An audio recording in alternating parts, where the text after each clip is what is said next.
Hello, my name is Michel, and I would like to start by thanking you for joining us today. I'm very pleased to be hosting Dr. Wayne Markman, the CEO of SYMBYX, a leader in the field of light therapy for Parkinson's. I had the pleasure of interviewing Dr. Markman back in November 2023. So if you are interested in a more in-depth discussion about the potential benefits of light therapy for people with Parkinson's, I encourage you to visit our YouTube channel and watch the full conversation. In my mind, one of the things that sets SYMBYX apart from other light therapy companies is their strong commitment to clinical research. They invest heavily in medical trials to explore how light therapy works and to rigorously validate its effectiveness for Parkinson's. In this short session, we will be focusing on the latest updates on those medical trials. Before we start, I would like to remind everyone that this session is for information and education purposes only. So if you are seeking medical advice, please make sure that you consult a medical professional. And for those of you who don't know us yet, No Silver Bullet is managed by Mark Lambert and myself with the aim of sharing Parkinson's expertise. We aim to help you and frankly to motivate you to make informed choices on how to adapt your lifestyle to manage your symptoms and hopefully slow down disease progression. We post the recordings of our webinars on YouTube and on Spotify, and the details are available on our website, nosilverbullet4pd.com, nosilverbullet4pd.com. But let's come back to today's topic. Hello, Wayne, and thank you very much for joining us today. As I mentioned before, SYMBYX has a strong commitment to clinical research, and this is the focus of today's update. So can you please take us through the main trials that have already been completed at this stage, and the additional trials in Australia and Canada that will soon be released? Can you also tell us about the two new trials in Leeds and Newcastle that you have recently announced? Of course. Michelle, thank you for having me back. I'm delighted to give you an update. It's been a very busy 12 months since I was last on your program. So let me give you a quick update for everyone's benefit, so we're all on the same page as to what information exists, what data exists currently that have been published in peer-reviewed journals. You will see a combination of 5 different studies. Most of them are clinical investigations into improvements in motor and non-motor symptoms, and one is on the gut microbiome of the people on the trial and changes that were observed in the gut microbiota. So the heading says it all. There were small trials with a very large effect size. There was a placebo effect measured, and one of the trials in particular, which I want to talk to you about, has now 5 years down the road. It's a small cohort. There are only 6 people remaining from the original 12 who continued the therapy over 5 years, and they show sustained improvements in mobility, balance, and cognition.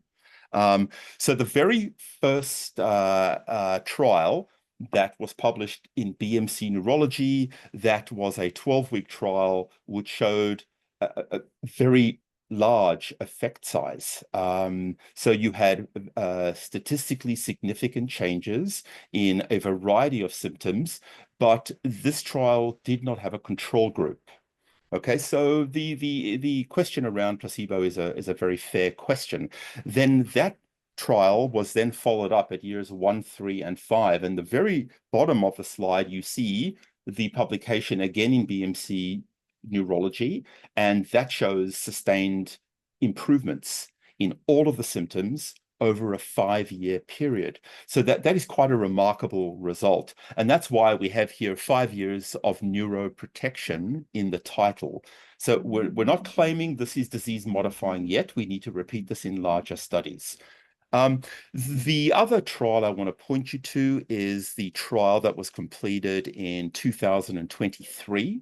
And it's bold there, the date, because that trial was partially funded by SYMBYX. So for full disclosure, the other trials was not. We had no financial involvement or no involvement whatsoever. Now, that was a strictly transcranial helmet being trialed. I believe, you and many other people who will be tuning into this webinar will use such a helmet and derive a good benefit from it. That was a 12-week trial. And you see the results over on the far right-hand column. So we're looking at 2023, second from the bottom, and you're looking at the results. So what you saw there was a UPDRS score lower than 5 points, which is clinical significance, in 5 out of 5 of the tests they measured in 68% of the respondents who received the active treatment.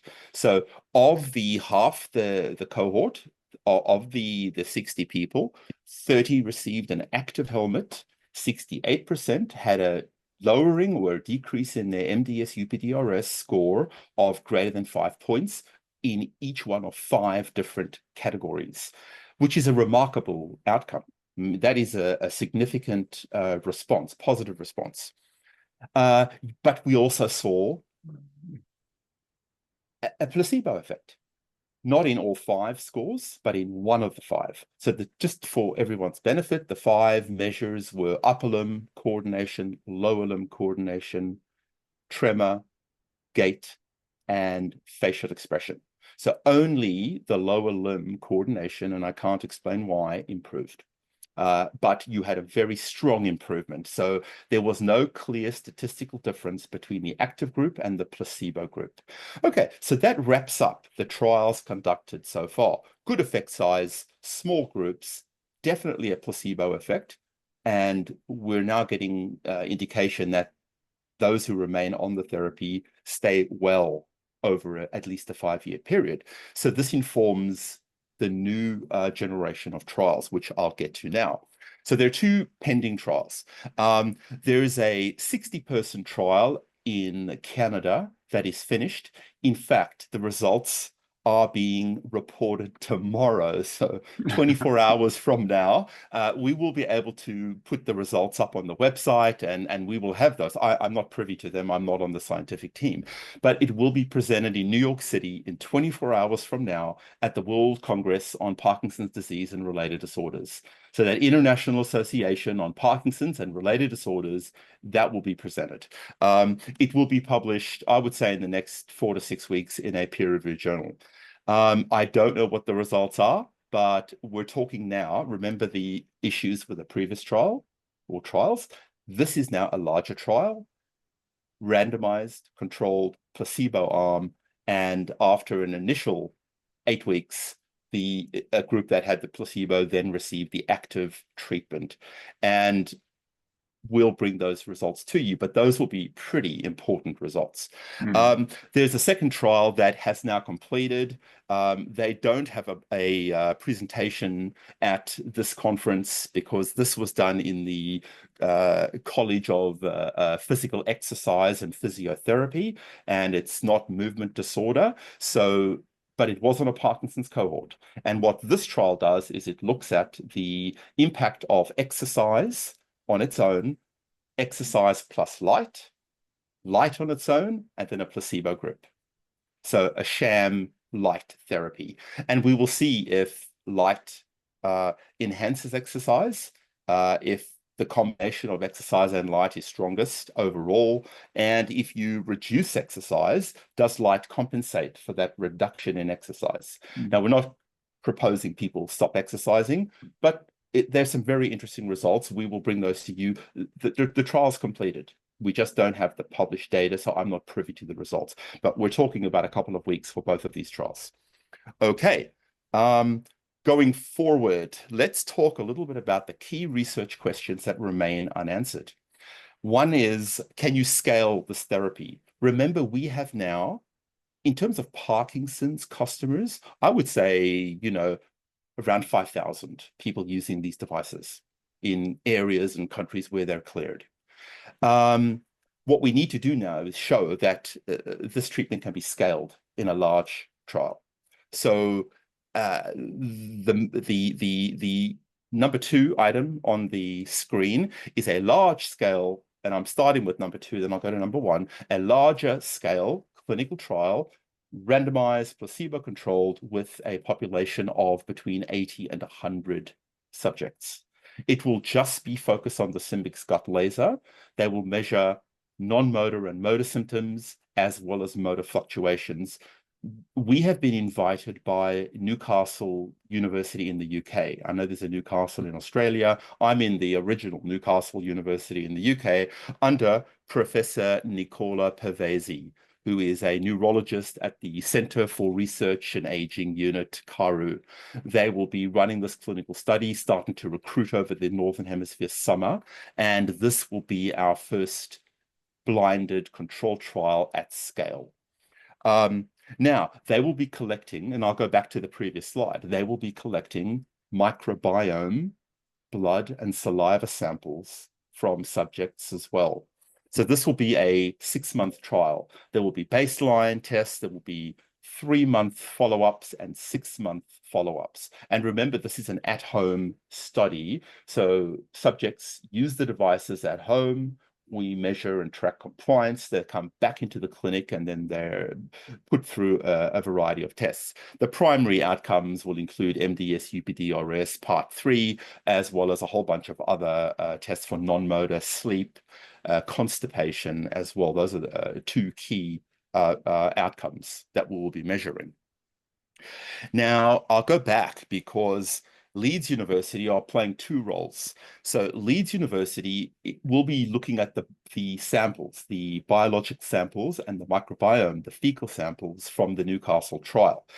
In addition to that, Leeds University will be trying to help us answer the question of what is the mechanism of action of laser therapy, light therapy when applied to human tissue. And on the slide there, you see it'll be an in vitro study. They are starting this summer as well. They have a terrific setup in their lab, and I'll go to the slide where there's a picture of the lab and I'll explain the layout. But they will be looking at the effect of laser light on inflammation, inflammatory markers, the products of digestion, so certain metabolites, short-chain fatty acids, including butyrate, that's a key acid. They will be measuring zonulin, which is an indicator of leaky gut. So if we can show pre and post using the laser, our zonulin levels have decreased, that is a strong indication that the integrity of the epithelial cell lining the gut wall has improved. And we know from recent published research led by a variety of academics, including Kristina Kuksarova out of Slovakia, Per Borghammer out of Denmark.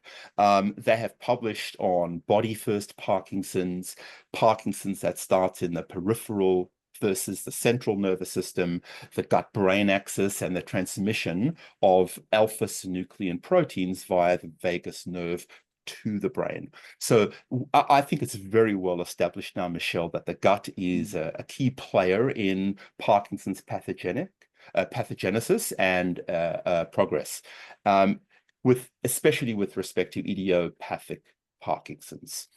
So Leeds will be looking at this mechanistic basis in the lab, and then they will also be joining the Newcastle trial and looking at the human samples.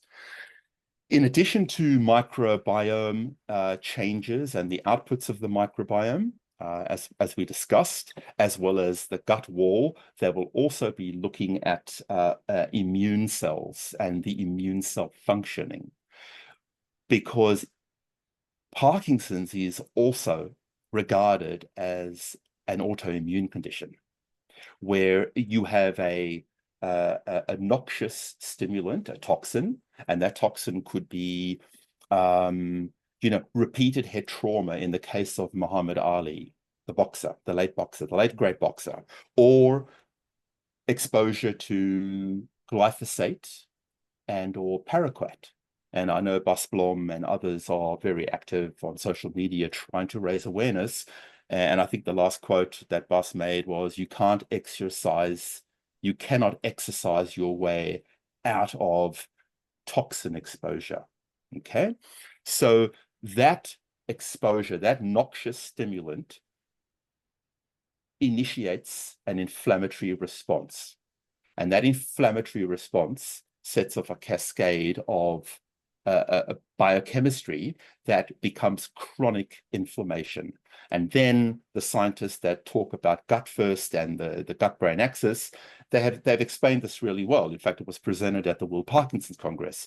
You've got both a direct and indirect effect on the gut. You've got the microbiome becoming pro-inflammatory, and you have just general inflammatory markers and inflammation in the gut increasing, compromising the gut barrier, eventually compromising the blood-brain barrier, and toxin finding its way into the brain and the basal ganglia, destroying dopamine centers in the brain. So that's all very well established. And there's been a lot of research recently on that. What we're trying to do is measure those changes in a human cohort, and that human cohort will be at Newcastle, as well as the lab results from that cohort as a baseline, and then after the therapy at Leeds University. Very exciting, and we look forward to publications. There will be a couple of publications, but the clinical improvements will be published by Newcastle, and I'm expecting, sometime in 2027, and the lab-based results will be published by Leeds University. Anyway, look like you have a few questions on that. Well, thank you very much, Wayne. I'm sure the Parkinson's community will be watching those results with a lot of interest, and I'm thanking you on behalf of everyone for investing the financial means to pursue those trials. Let me mention something else. Sorry to interrupt you. When we had a chat a few days ago, you asked me to think about the relevance of these trials for the broader Parkinson's community. Right? Because we don't just want to be, we have a very strong research ethos, and we invest a lot of money in clinical trials, and it does set us apart. And I appreciate you acknowledging that. And that's by design. That is our absolute primary objective. So we're not only looking at the efficacy of light and the impact of light, concentrated light on the gut, but one of the factors we will be looking at Leeds is what is the effect of inflammation on levodopa absorption and levodopa bioavailability. And by reducing inflammation, do we increase the bioavailability of levodopa so that more of it crosses the blood-brain barrier and does what it's meant to do? And there's a lot of academic research out there that estimates only somewhere between 5 and 10% of the levodopa you consume orally actually does what it's meant to do. And the rest of it is activated in the gut and cannot cross the blood-brain barrier to the brain. That is just a general concept that is going to be helpful to drug manufacturers, as well as dietary advice, as well as exercise advice, because what we're going to show is that in a pre-laser gut microbiome, what is the level of inflammation and how long does levodopa last for? And then after you reduce inflammation using laser, how much of that levodopa survives? So those findings those findings are going to be relevant for the Parkinson's community beyond just those who are interested in light therapy. I fully agree with you. That's the lab, by the way. Leeds have a massive investment in, cell culture and energy metabolism. Each one of those little setups is a human colon. So they're 3 silver and glass vials. They're times 4. Each one has 3 little vials. Well, that's an ascending colon, a transverse colon, and a descending colon. The byproducts of that are human feces, and the contents of those vials are exactly what you have in your small intestine. So that will give us the data that we will be able to then measure analytically using the laser pre and post, and we'll determine what the outputs of those vials are after you use the laser light. So this is obviously, it's a much larger investment. This is just one table. So that represents 4 subjects, 4 people. Excellent. Well, Wayne, thank you so much for sharing this information with us. We'll be looking forward to the results from the Australian trial in a couple of days, you were saying. So I might send a message Canada in a couple of weeks. So we'll be keeping our audience informed of those results as soon as they are available. I just wanted to say that actually I fully agree with you about the important role of inflammation, and that on Monday, the 12th of May, we will have the pleasure of interviewing Malu Tansi from Indiana University School of Medicine, Yep. who is one of the world leaders in this area. And I have no doubt that the question about light will emerge. So I recommend you also have a look at that interview, and you might just see also what her opinion is about this. Absolutely. Yeah. I mean, inflammation is really at the core of most, if not all, chronic diseases. And it's certainly now considered a very integral part of Parkinson's progress and pathogenesis. So if we can get the inflammation under control, you've got some interesting data there to work with. Thank you so much, Wayne. I wish you a really good night because it's quite late in Australia. I'm starting my day here in Oxford. Thank you so much. We'll stay in touch. Have a great day. Enjoy the warm weather, and thank you for the opportunity to come back and update everyone. My pleasure.